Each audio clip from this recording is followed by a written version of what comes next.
Just when it seemed Queen Camilla had finally cemented her place at the heart of the royal establishment, an unexpected challenger stepped forward. Princess Anne. The unyielding, tradition-bound Princess Royal, always the monarchist's monarch, didn't just push back quietly. She launched a silent but seismic royal blockade that stunned Buckingham Palace insiders and left King Charles torn between love, duty, and legacy. This isn't just a family disagreement. It's a quiet war inside the crown. Let's dig into how Princess Anne stopped Queen Camilla cold in her tracks and what it means for the monarchy's future. For decades, Princess Anne has kept her head down, never seeking the limelight, always serving without complaint. She is the hardest-working royal, clocking more engagements than any other family member. To many, she's the unsung backbone of the firm. But when Camilla, once vilified, now crowned queen, began moving beyond ceremony into real influence, it touched a nerve. Anne had watched Camilla's rise with cautious eyes, and now insiders say she's made her move. It started with a whisper inside the palace walls.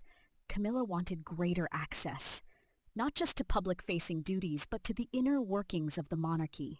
High-level meetings, strategic briefings, confidential documents. Traditionally, these are reserved for the monarch, the heir, and the closest royal advisors.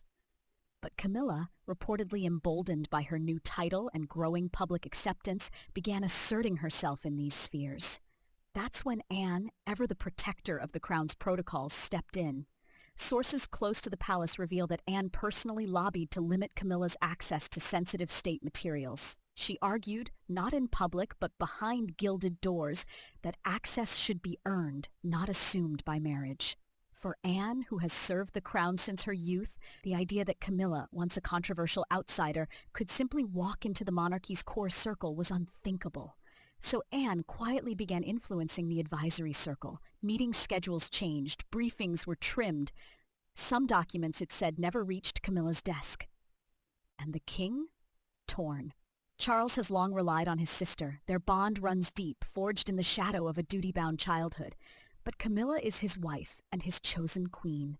To see these two pillars of his life at odds reportedly caused emotional strain.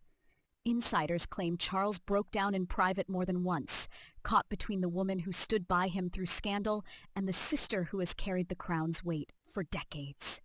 This isn't just about access or paperwork. It's about power, about legacy, about who truly shapes the future of the monarchy.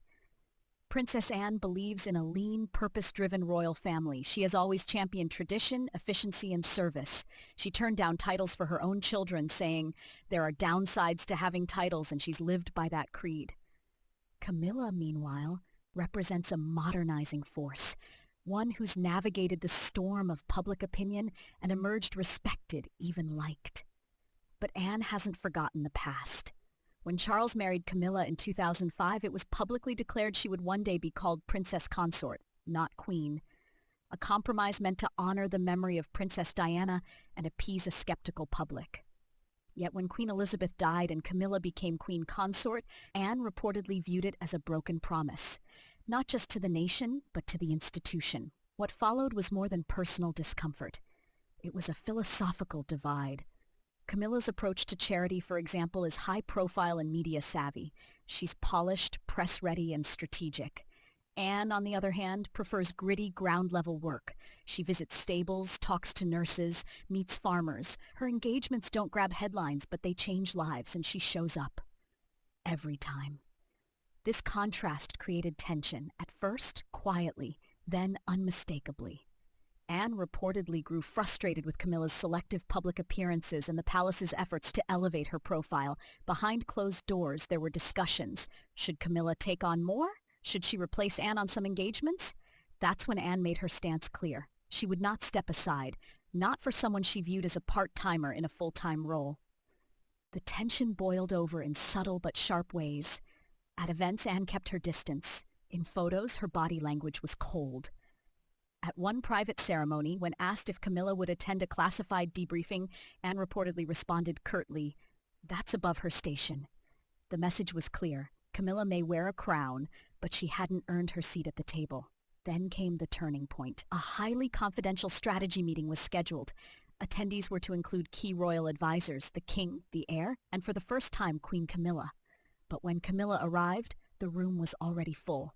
A chair had not been reserved. One palace aide speaking off record said, "That wasn't an oversight, that was Anne." Camilla, reportedly humiliated, left the room. King Charles followed, trying to smooth things over, but the message had landed. Anne wasn't backing down. Publicly, the palace presented unity. Joint appearances, polite smiles, choreographed harmony. But insiders whisper that the rift between Anne and Camilla is now the monarchy's worst-kept secret.